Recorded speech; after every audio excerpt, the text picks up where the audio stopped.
Well, welcome. Technically, the first day of fall was this past Sunday, about 3 days ago. It may or may not feel like fall, depending on where you are.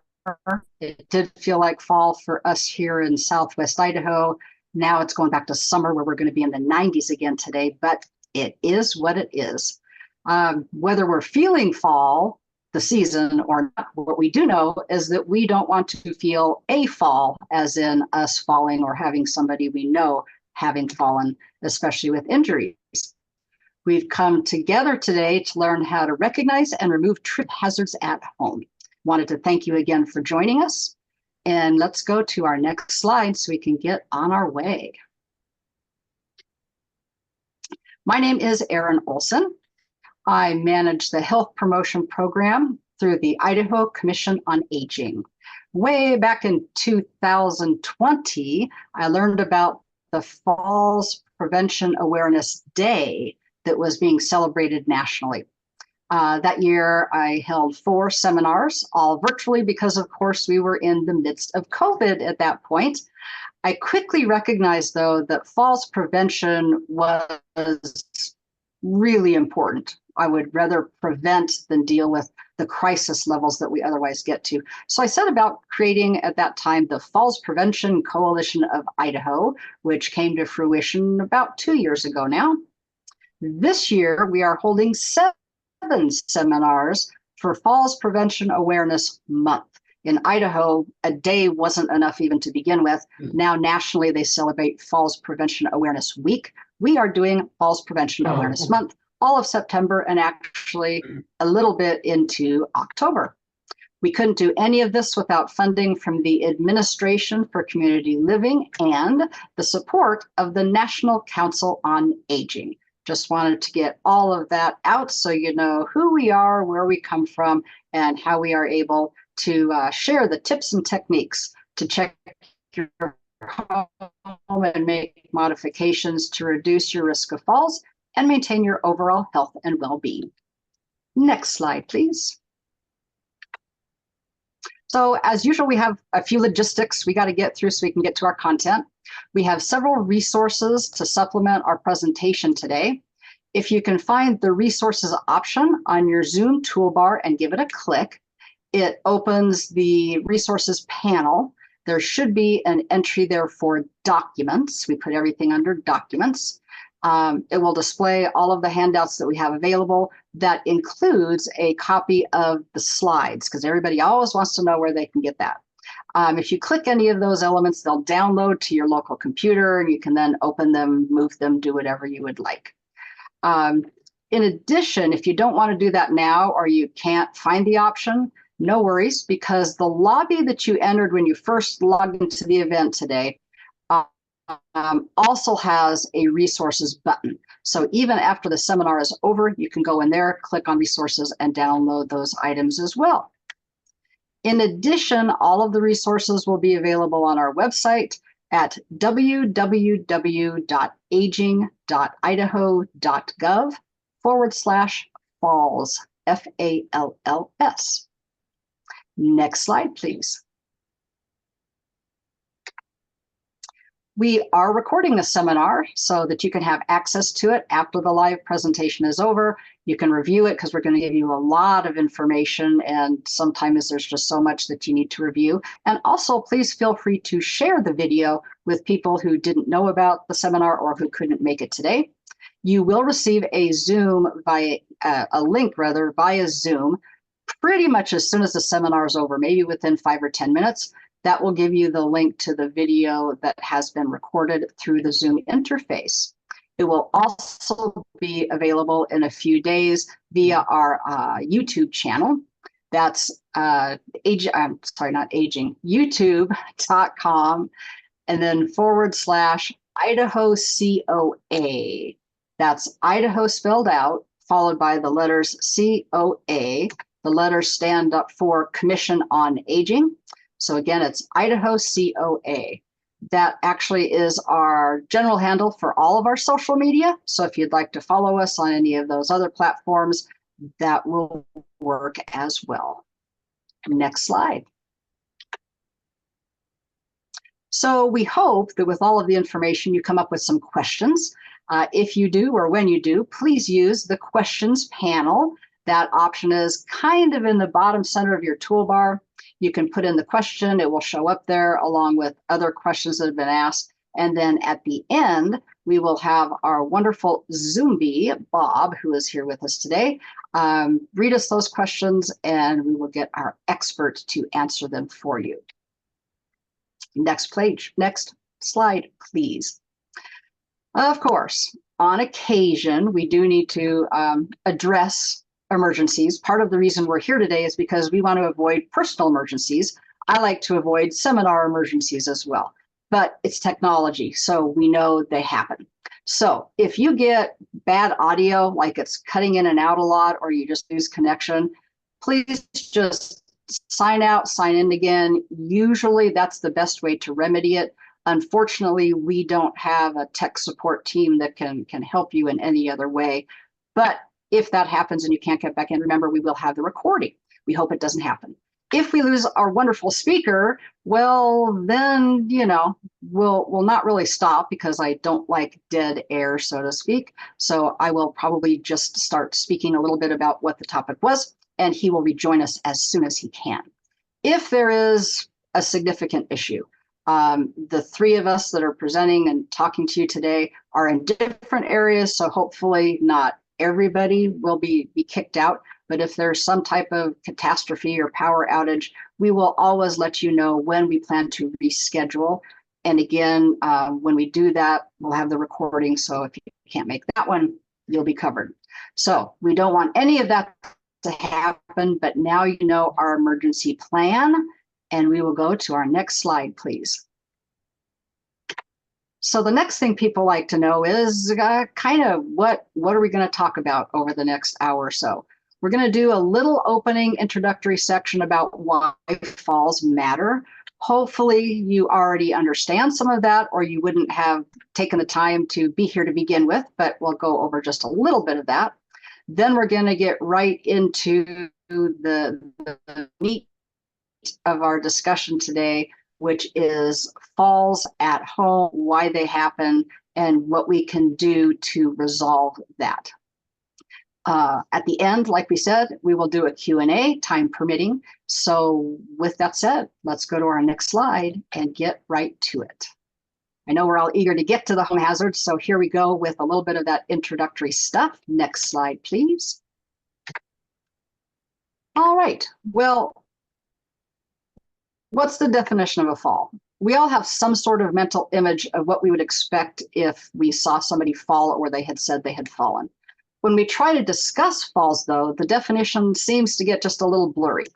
So for our purposes, we are going to define a fall as unintentionally moving downward, typically rapidly and freely without control. You know, we're not in control, we're trying to be, but there's pinwheeling of arms, you're trying to put your hands out to protect yourself. And then from a higher to a lower level. So he said moving downward and from a higher to a lower level, they kind of go together. So falls are accidental and characterized by some sort of uncontrolled movement, ending up with us somewhere lower than we were before we started. We certainly could fall to the floor, and that's what most people think of, but we can also fall into a wall or a chair or a sofa or another person, some of those kinds of things. Those are the ones that people tend to not always call a fall, and that's why we're trying to clarify this, okay? The floor is not a requirement. It's the other parts that are required. Higher to a lower position and doing so in an uncontrolled way. That kind of opens it up a little bit. And yes, often it is a trip or a slip that initiates the fall, but it's the fall that is the outcome. And that's what we are worrying about, as well as, in this case, removing those hazards that might cause us to trip or slip to begin with. Our goal is to remove those hazards so falls never become an issue. Next slide, please.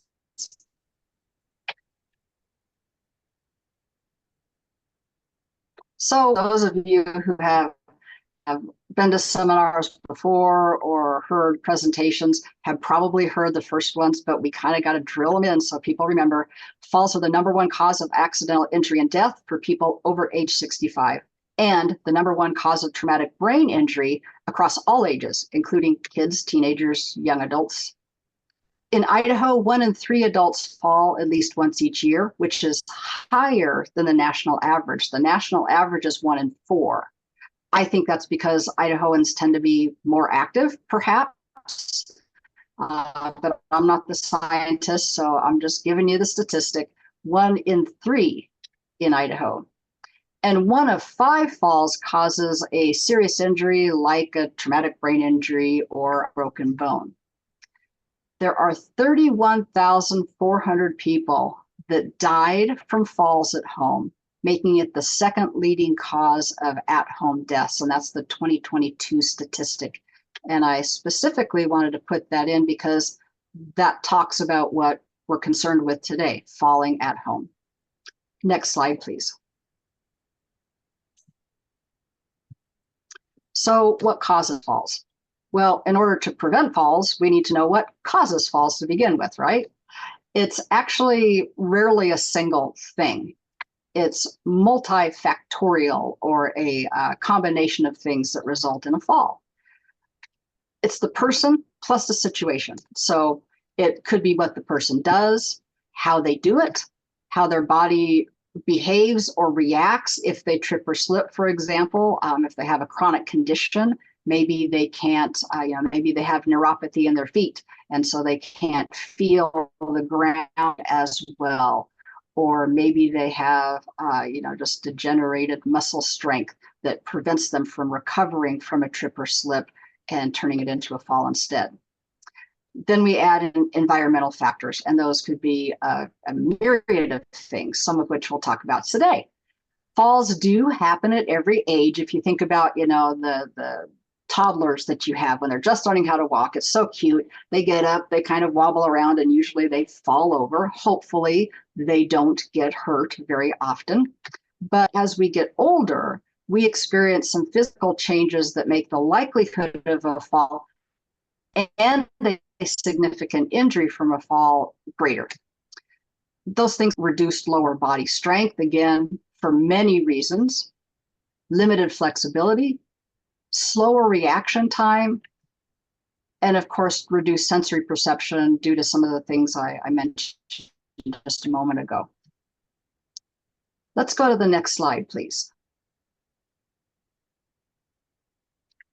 So where does Idaho fall? Well, the main statistic that we are concerned about today is that 67% of falls in Idaho happen at home. 67%. I like round numbers. That's close enough to 70, which is close enough to 75, that, basically 3 out of 4 falls are happening at home. 9% are in institutions or organizations, buildings, that kind of thing. And 4% in public spaces, like on sidewalks and things like that. So falls in the bathroom are the most common at-home place for an injury, and also the most likely, I'm not saying this correctly, bathrooms are the most common place for a fall, and they also have more injuries associated with them for falls anywhere else in the home. But the bedroom and stairs are the most common second places that happens. Obviously, stairs, you can think of why. Bedrooms, just because we spend time there, we're groggy when we get out of bed, and sometimes there's clutter and things on the floor. So 1/3 of falls are attributed to tripping or slipping. And falls are often associated with various environmental hazards like slippery floors, carpets, and rugs. We are going to talk about all of this as we move through our presentation in just a moment. Next slide, please. It might make it a little bit easier for us to organize kind of our thoughts and how we think of falls and falls risks if we kind of categorize them. So the four pillars of falls prevention that the coalition has come up with help us kind of do that.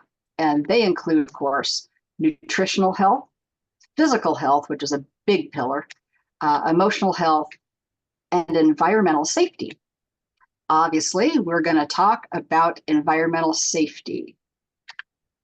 Please review the slides, though, and recordings of our other seminars that do talk about a lot of the other factors and things that you can do, especially when it comes to physical health and nutritional health. Next slide, please.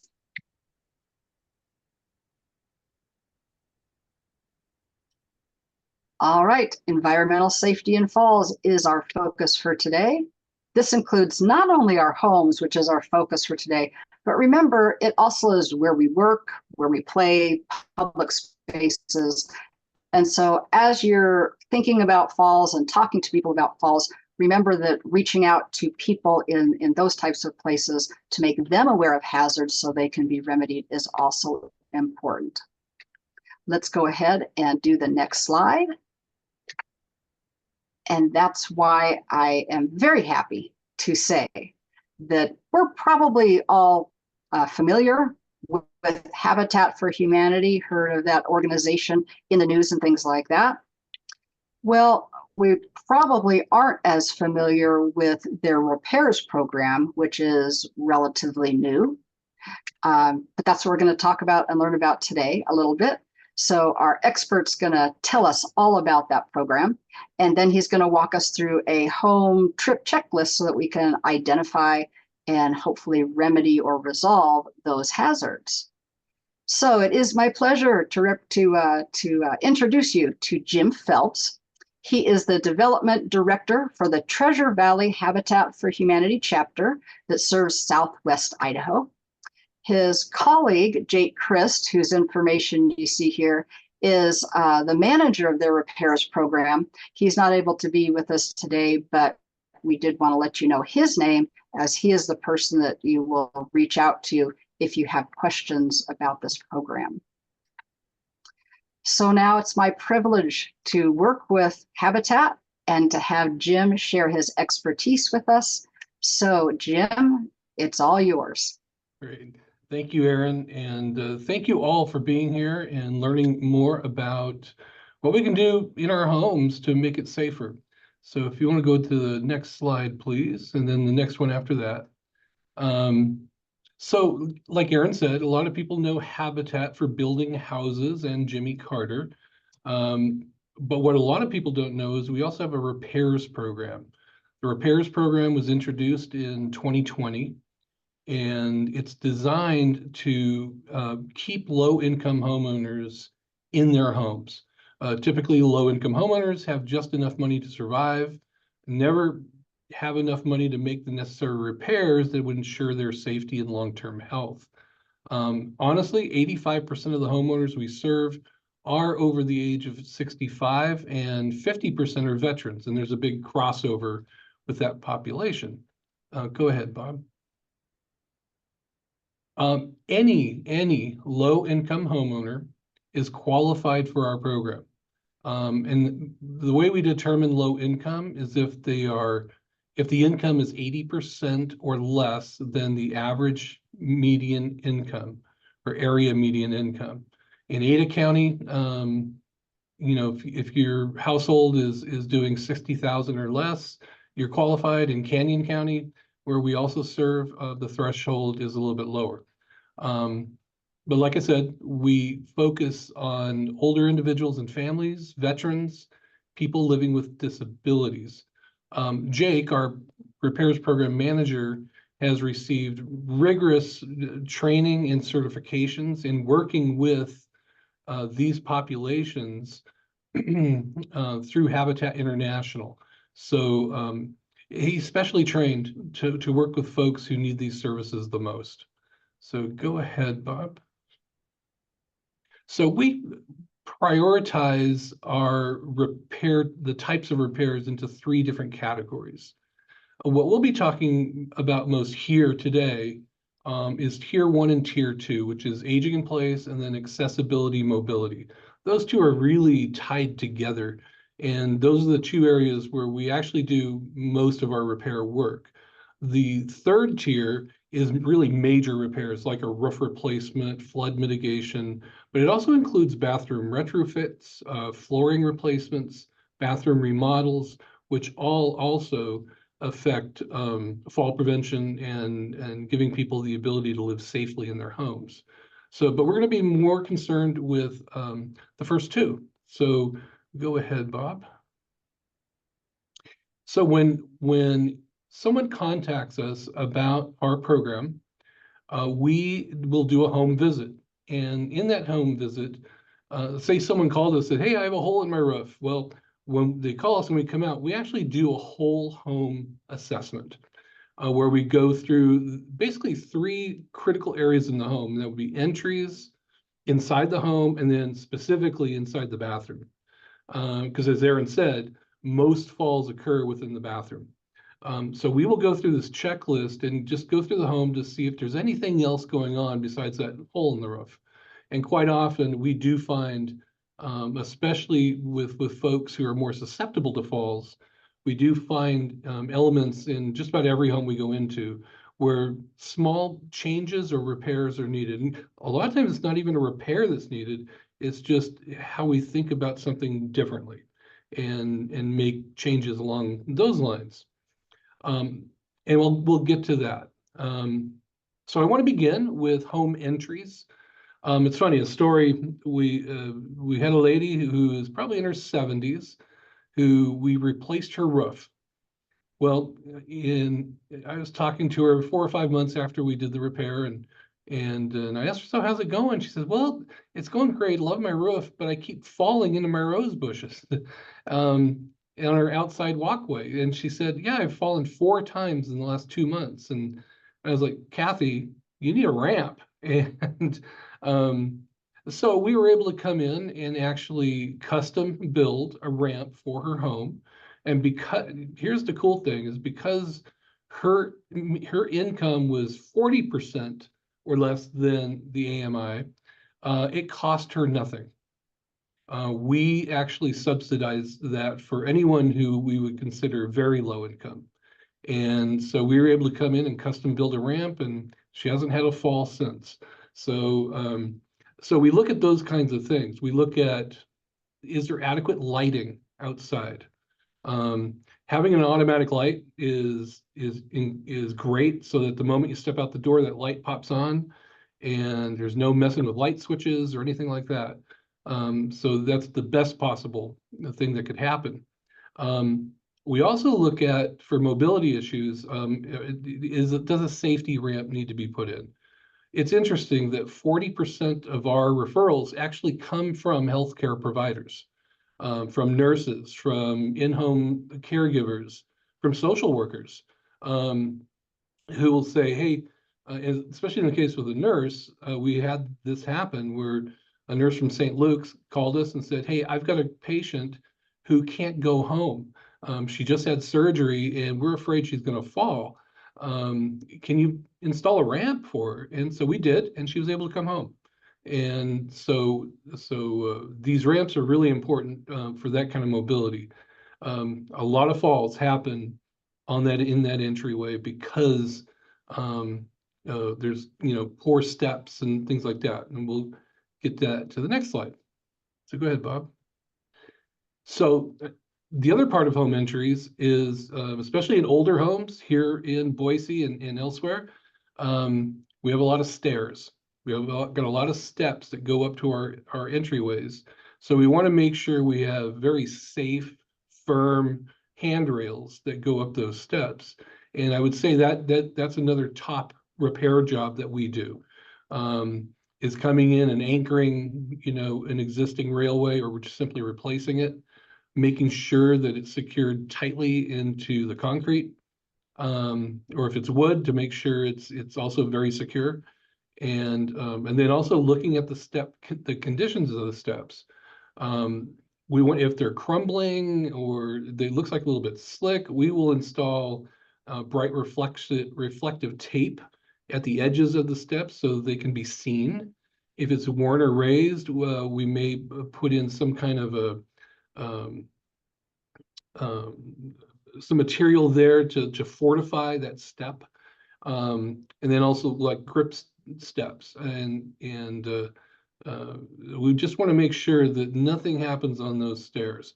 And honestly, if mobility is an issue, we would recommend putting in a ramp over those stairs, and that just makes it the safest possible that it could be. So home entries, big deal, and that's something that you want to think about when you're looking at your home. Now, granted, those kinds of repairs require you working with a contractor like Habitat. If you don't qualify for our program, there are other contractors who do this type of work, and I know that we will go through and vet them because we want to make referrals to reputable places. And so you can also contact us if you need a referral to a reputable source. So go ahead, Bob. So once we get inside the house, one of the biggest areas where falls occur are rugs. And if you have rugs on top of a laminate or wood floor, the chances, if it's not secured, that rug will cause a slip and a fall. So, in fact, it's the leading cause of unintentional injury. So if they don't lay flat, you either need to remove it, replace it, or fix it. Because those rugs will just fly out from beneath you.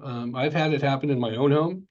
And it's like, oh boy, I better practice what I preach and put some grips underneath this rug. And we also know that heavy mats, especially in the kitchen area, are much more effective than a rug. Go ahead, Bob.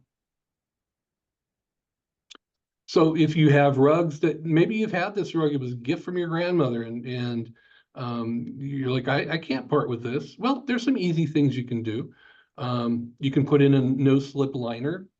Or add traction corners. And these are a lot less expensive than replacing rugs. Especially, I mean, you can't replace a rug with sentimental value, but you want to make sure it remains safe. So doing these simple fixes will really help with your rug situation. Go ahead. Stairways, another biggie. The key with interior stairs is that they're clearly marked, they're uniform in size, that the handrail is sturdy, and that there actually is a handrail. You want that.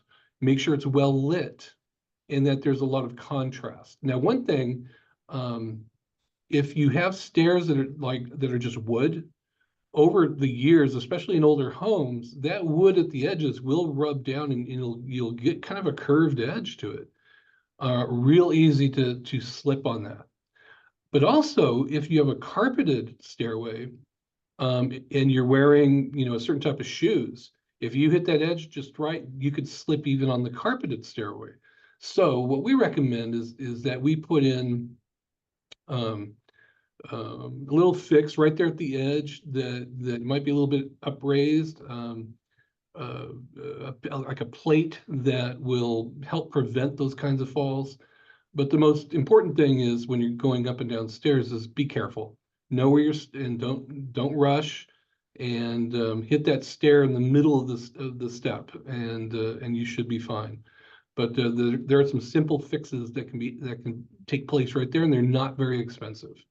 Go ahead, Bob.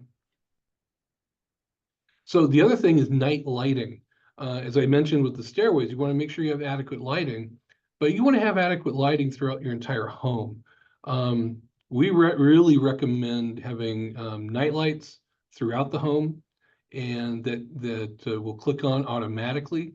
And research has shown that the ideal color is red. It provides enough light to show the way and avoid obstacles. It's really important for people who have some vision issues. So you want to do that. Also, the colored light. Like if you get up in the middle of the night to go to the bathroom, like I do, probably twice a night, that's probably too much information. But you don't want to upset that circadian rhythm, so you can go back to sleep quicker after you get up. We also recommend that you have an LED light, because it seems like it just sprays out light further and brighter, and it gives you just a clear way to go. So we do recommend that as well. Go ahead, Bob. So the other issue is when you get up at night, is reaching over to fumble for your lamp. We really do recommend that you have a touch lamp at your bedside. And if you can't do that, then have a small flashlight that's easily accessible, that's right there, that you can just flip on, and you can use that as you go through. Even if you have night lights, the more light, the better. And because you never know, because especially if you have a pet, which we'll talk about in a little bit, you want to know where that cat is or that dog is. And the flashlight can be really helpful with that. But get any light that's easy to operate and will fit in your hand easily, and you can click it on real quick. So we do recommend that. Okay, Bob, go ahead.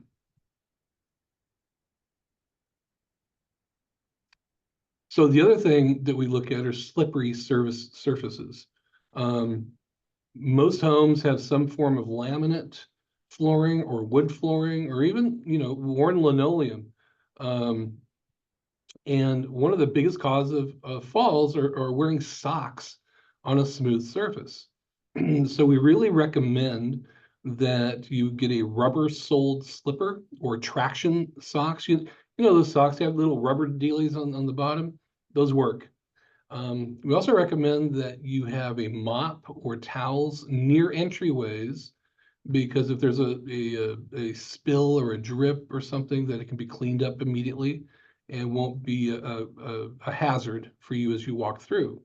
And the other thing is to use non-slip rugs, because especially if you go from the flat surface of a hardwood floor or a laminate floor, and your foot hits that rug, make sure that rug is non-slip, and you have those safety devices that we recommended earlier on those rugs. Also, the change in elevation can be an issue. So just be careful where you're stepping, and take it slow, take it easy. Go ahead, Bob. So the other thing to look at too is, especially as we age, is how do we arrange our furniture? And you don't necessarily have to get a feng shui expert in to help you with this. Basically, you simply look at, hey, are any of these pieces of furniture an impediment to me getting around? Because also furniture is really expensive to replace, and it has sentimental value. So you really want to just have the best arrangement with your existing furniture that you can do. And quite often, because we love our furniture, we don't want to get rid of it because it has sentimental value. So let's arrange that furniture in such a way that you can enjoy it and be safe. So go ahead, Bob. So here are some of the things to look at when you're looking at furniture arrangement. Does the furniture block access to window blinds and shades? If you constantly have to reach over to get to that blind, you can lose your balance really easily and take a spill. Is the furniture pushing a rug into a trip hazard position? Quite often that happens with chairs that move kind of easily on a floor. So that's something to watch out for, and just keep an eye on. And so, can people sit and stand without other obstructions? And I'll add to that, do you have furniture that you can get in and out of easily? I know that hey, as I get older and my knees and my hips are going, having that plush couch may feel good, but if I can't get out of it, it's a problem. And so think about those kinds of things as well. Also look at the traffic flow, and is it logical and safe in and out of the room? Don't have furniture that obstructs an entryway in any way, because you don't want to have your foot just catch on it and suddenly trip.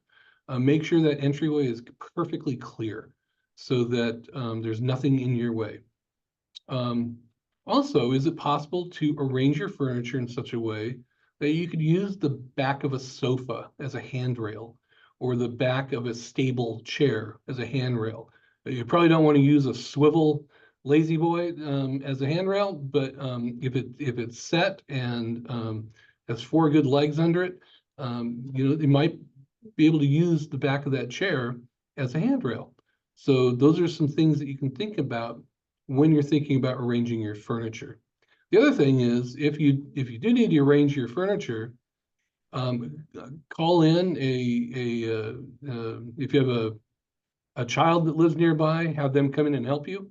Don't do this on your own, and you get help. So that's the other thing that we would add about furniture arrangement.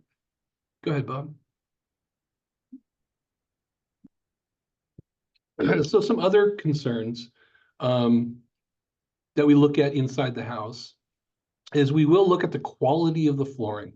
If you have old linoleum, like in your kitchen, that's beginning to chip and wear and curl up, those are trip hazards. That needs to be replaced. And so we want to look at that. And the same thing is true for any flooring in the home, is looking at the general condition of it. In many cases, it can be repaired, but in some cases it must be replaced. So, we want to look at that as well. It's interesting, getting a cordless phone is big because I don't know, I remember my parents had a phone where it had a long cord, and that could be easy to trip on. And the same thing is true with power cords. We'll talk about that in a minute as well. You want to make sure you have adequate supports to get in and out of bed. That's important as well. And again, utilizing a side table as like a handrail, it can be very helpful to give you that help lifting up and maintaining your balance. That's important. The other thing we find too is many homes have different levels within the home. As you can see in the picture here, this was a vet who was wheelchair bound, but he had multiple levels inside of his home. So we were able to come in and put interior ramps and to give him easy access throughout his home. And when he did stand and walk, he could go up and down a ramp versus trying to navigate a step. And certainly in the dark, those steps can be very dangerous. So we want to make sure that is taken care of as well. And those work well with walkers and everything else. So, the less you have to navigate in your house, the better. Okay, go ahead, Bob. Other concerns? So let's talk a little bit about clutter. I know we've had a couple of situations where we've gone inside a home and it was not navigable because there was so much stuff. We really highly recommend that if you want to keep all your stuff, that's great. Just make sure those walkways are clear. That's the key, because you don't want to trip, and even if you're using your stuff as a handrail, you don't want to trip and suddenly your hand pulls down stuff on top of you when you fall. You don't want to fall. So so keep all of your walkways clear. Secure power cords. So the one thing we want to make sure is utilize outlets. Well, wherever, say you're plugging in your computer or something else, make sure it's not like across the room. Hook it up to the nearest outlet and keep it out of walkways. If you can't keep a power cord out of a walkway, then it needs to be secured, either through taping it down. They also have other gizmos where literally it can be permanently put in. That would cover the cord so your foot won't pull it and trip on it. You want to do that. So, but ideally, keep power cords away from entries. Just keep it very localized as to where you need it most. The other thing is our pets. We love our pets. I love my dog. And but one of the things that you can do is, one, if they have a favorite place to sleep, make sure it's away from a place where you will step or from a walkway. Give them a nice corner. But quite often our pets will sleep with us. Give them a little bell on their collar, just a little tinker that you can hear, so you know where they are. So if you do have to get up at night and they're going to get up with you, that you can hear them. And again, having that adequate lighting so that you won't trip over your cat is really important. So make sure you have good lighting. And plus it's safer for your pet, because you want to be, they don't want you to fall on them or trip over them or kick them or whatever may happen. So let's make it safe for them too. So so give them a bell. Okay, Bob. Okay, bathrooms. That would be the final place where we check. And bathrooms have the highest risk of falls, as we saw in the statistic. This is the area where not just falls happen, also the most dangerous falls. And the reason why it's dangerous is because you've got sinks jutting out, you got a toilet, you may have some other things in the bathroom, so that if you fall, it's quite possible to hit your head on a heavy sink or a toilet, which will cause that serious, brain injury. So we want to make sure our bathroom really is actually the most secure room in the entire home. There are a lot of slip hazards. We use the restrooms a lot, so we just want to make sure everything is good. And the very first thing we want to do is to make sure we have a non-slip rug, that it's safe and comfortable. And so many of the bathroom rugs and mats now have grips on the bottom to keep them in place. And that is exactly what you want. You want something that's not going to move when you enter the room or get up off the toilet or get out of the bath. You want that rug to be very secure because it's already going to be wet. There's already going to be a lot of moisture in there. So we want to make sure that we have a safe place for our foot to land. Okay, go ahead. So we highly, highly, highly recommend that there is adequate, not only bath mats, but also grab bars. Again, this is the most serious area where the most serious injuries could occur. And you want to have plenty of support in there. So grab bars in the tub and showers at appropriate heights. So I know that when we go into a bathroom, we will, look at our client and just say, okay, how tall are you? Where is it comfortable to put your hand? Where are the best places for us to fit these? It's not a cookie cutter thing. It really is very individual. And so we want to make sure that it fits perfectly for you. And so we eliminate any possibility that, oh, that rail was just too high or too low. No, we need it to be just right. We call it the Goldilocks zone. It needs to be just right. And so grab bars in the tub and showers at appropriate heights is really important. We also recommend having a shower chair or bench. It can be installed or simply placed inside the tub. Again, that will prevent slips and falls while you're showering. And so we highly recommend that as well. The other thing that you can do is with a standing security pole. It can be spring loaded at each end, but so long as it's very secure, that's what we want. I personally think that the permanent grab bars and railings are the best solution. However, this is a good solution too. So you want to outfit that tub and shower to be a good fit with you, and so that you'll feel safe and secure. Okay, go ahead, Bob.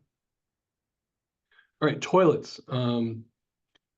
First, getting back to the rugs, a lot of toilets, especially if they're not sealed properly, you can get leakage. You can get moisture on the floor.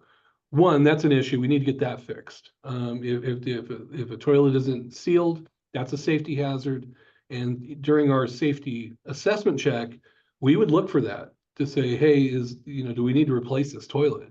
Or do we simply need to reseal it? And all of that. Now, if it's been leaking for a while, then there could be damage to the subflooring. We had that happen. where, God bless her, this woman had a neighbor install a new toilet for her many years ago, but he didn't seal it. And it leaked, and the subflooring in her bathroom and part of her kitchen had all rotted and needed to be replaced. So what really should have only run her a couple of $100, now we have a $20,000 repair. So sealing that toilet's really important, not only for safety, but also for your peace of mind and for the overall health of your home. So we want to look at that. The other thing we'll look at too is having handrails at the toilet. Now they can be attached to the toilet as you see in the picture, or it can be just to the side so that you can get up and down. But we prefer, if it's possible, that there's railings on both sides. But if it's just one, then that's what we go with. You can also use a walker to assist in getting up on and off the toilet as well. Now, we prefer, now a lot of, in a lot of older homes, the toilets are really low to the ground. That's a safety issue. And we really do recommend that you have a toilet height that's 17 to 19 inches above the floor. In fact, that's what the American Disabilities Act recommends, is that they be at that height. So that way you have as little bending as possible. You can maintain your balance better, and it just creates a safer situation. So I think that's where you want to be. And so if you need to have that toilet replaced, I think that's a good investment. And if you qualify for our program, you might even be able to get that toilet done at no cost. So, and installed professionally, and you'll have no worries with that. Here, go ahead, Bob. So, you know what? There's so many things inside of a home that could cause a trip, and a lot of it is just surveying, being aware, going through your home and looking at, hey, oh, that's a potential hazard right there. It could be a lot of different things. Just use, I like to say this, use kind of common sense, and if it's something that I could trip on, I need to do something about it. It may be also helpful, especially if you're a little older, bring in an older child or a friend or someone else who can go through the house with you, because that second set of eyes is really important. Because when we live in our homes, we get accustomed to things. Oh, that end table has always been there. It's been there for 40 years, and I see no reason of moving it. But you may bring in someone who says, oh, you know what? You could trip on that. Have you ever tripped on that before? Or if you put your hand on it, is that table balanced? Is that table has a potential of falling, which will make you fall? So I highly recommend getting that other set of eyes to come in. And that's what's kind of cool about our program, is that when you contact us and Jake comes in, he will be that professional set of eyes who's been specially trained in working in that aging in place sphere, so that he may see things that you might not. And there's nothing wrong with that. Like I said, we get accustomed to living where we live, and it's comfortable. So sometimes we may need to just make some little changes that don't cost a penny to make yourself safe. And that's what I love about our program is, we do work exclusively with low-income folks. It's for those who do have to pay, it's very affordable.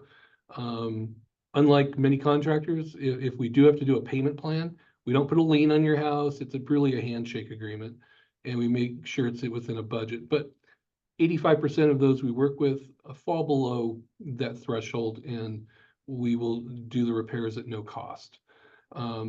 One of the cool things, what I've found, is that so many people trust the Habitat brand because they know that when we come in, we have a different profit incentive. Our profit is keeping you in your home safely. We don't make any money on it. We don't ask for any money up front. We just want to come in and help you be safe. And that is our mission. Jake is terrific. And his contact information is right there. If you'd like more information about the program, you can go to our website. There's a lot of information on the website, and you can get a lot of good stuff and learn how you can access this program. If you have a caregiver, tell them about the program, and they could contact us. Like I said, about half of our referrals actually come from caregivers, because they can see, hey, there's an issue here. We need to help this person fix this. So anyway, that's what I have. If you have any other questions, you can certainly feel free to email Jake, or you can simply email me. And my email is jim@TV Habitat, so it's real easy. So feel free to reach out, and we would love to help you in any way we can. So thanks. Thank you so much, Jim. I always appreciate it. And there is just so much that we can talk about with these programs. So every time I hear something, I think of something else that I should be checking. I think you said many things. First of all, Habitat is a trusted name, and that's good. But we also don't want to completely overwhelm you guys. So if you're interested in the program, like you said, you can contact them. I believe, isn't there an online form they can use to Yeah, in fact, go to get started at least. Yeah, go to tvhabitat.org and then go to repairs. And there is an online, kind of a pre-application where you just tell us a little bit about yourself and then what type of issue you're facing. And that's when we would set up the home assessment, where Jake could get out and come into your home and take a look and see what's going on and see what we need to repair. One of the things that we learned with COVID was that unfortunately some people are uncomfortable with having other people come into their home, especially if they're older, especially if there are issues, because they're honestly afraid that, oh, somebody's going to come in and they're going to find something, and then they're going to tell me that I can't live in my house anymore, and they're going to make me move to a facility. Well, I have that problem because I work with a government agency. So there's always that little bit of mistrust with government. But Habitat is not at all related with any of that. And that's just not going to happen. Like Jim said, that's not their purpose either. So please, if you're uncomfortable about having somebody in your home, these are professionals. It's what they do. People also say, well, I don't want to be embarrassed, maybe because my rugs do have holes in them. That's exactly why they need to be there. Yeah, so try to take a deep breath and get the help you need. Go ahead. Yeah, in fact, Aaron, you're exactly right there. One of the biggest comments we've had from folks we worked with is, number one, they love working with Jake. And the only people that will go inside your home are paid staff members. Now, if we're going to build a ramp or something like that, we may utilize volunteers, because Habitat is known for its volunteerism. We will only use volunteers on exterior projects. So if we have to go inside the home, that will just be Jake or James, our construction manager, both of whom have both been certified by Habitat International. And so there's this high level of trust that really comes with accessing Habitat.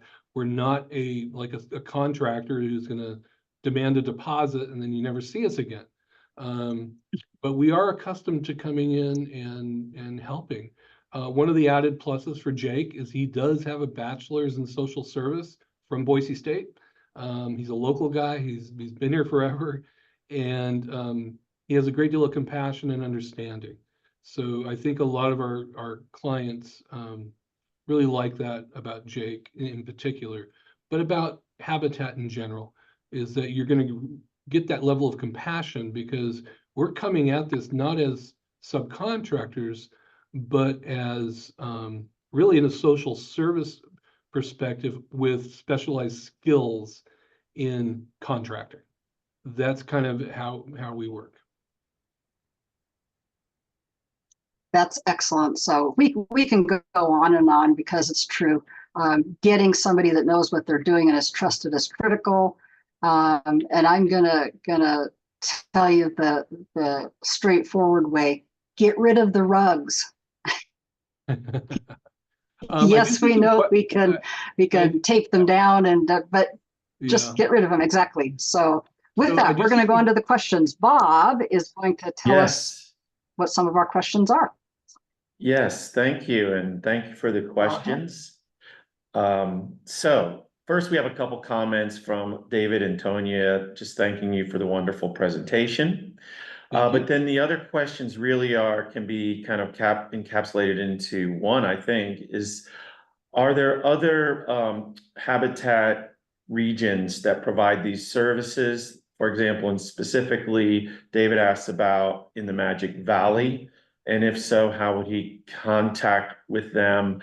And another participant asked a similar question, didn't identify the area, but is interested to know if this is available in other places. Yeah, so not every affiliate has a repairs program.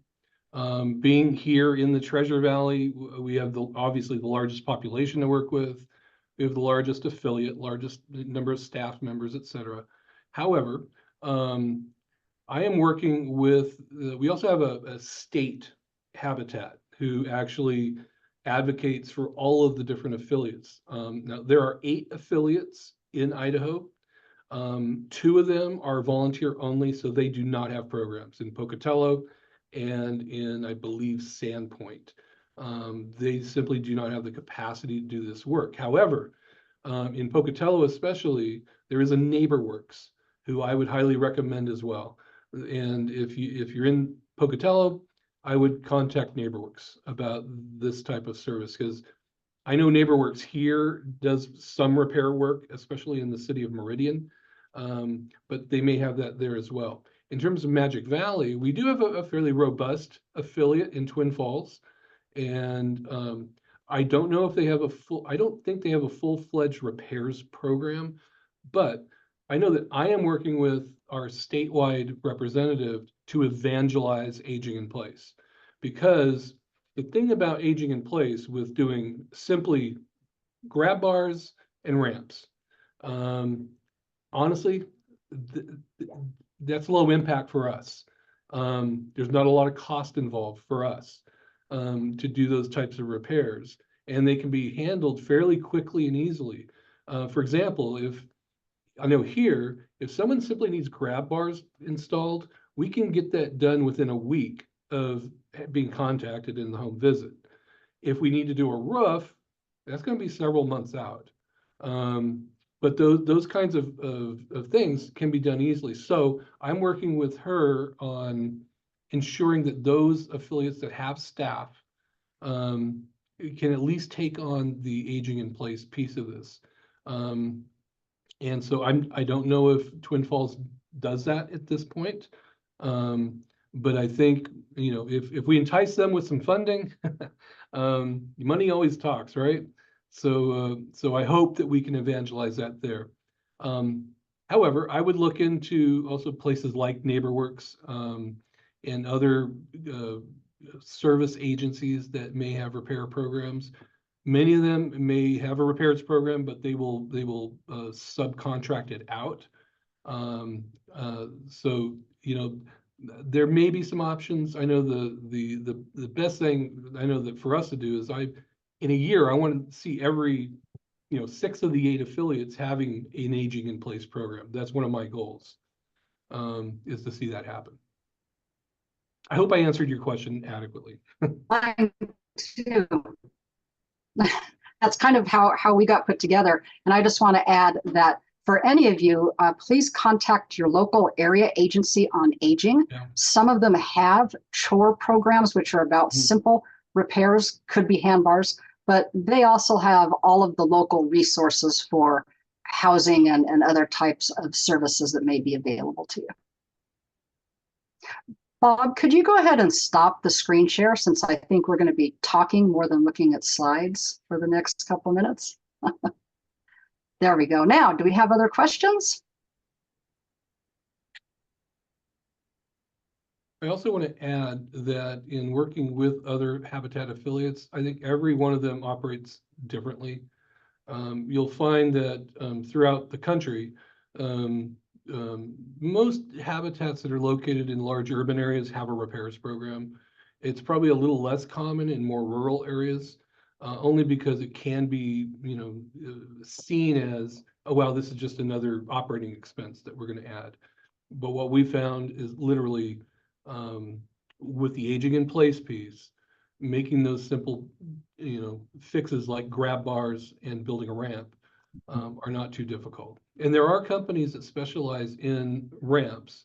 It's just that they wouldn't necessarily be custom fit to the home. The way we do is we will build it. It becomes a part of the home.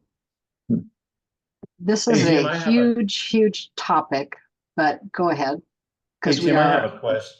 about I a have a minute over question time. for you. Go ahead. Since we don't have any other questions and we have 1 minute left, or we don't, maybe, do you do electrical work? So for example, if you walk into a room and there's not a light switch to turn on a light, is that something that you all can do? That is something we can do. Yep. Cool. Okay. Thank you. And just one other thing, certain jobs we may need to subcontract. We fully subcontract them. We vet them. And we do have preferred partners that we work with because we've developed relationships and they share our same values in terms of mission.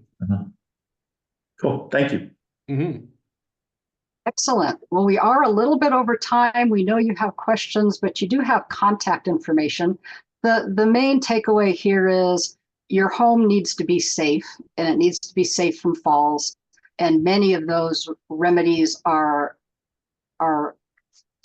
able to be done free of charge, very little cost. If it's something a little more that you can't do, you don't have the money or the experience, then please seek out somebody who is actually certified or qualified to do that, to make sure it's done correctly and doesn't end up causing a fall because a grab bar falls off the wall when you try to use it, or causes extensive damage like the nice neighbor that didn't install the toilet correctly.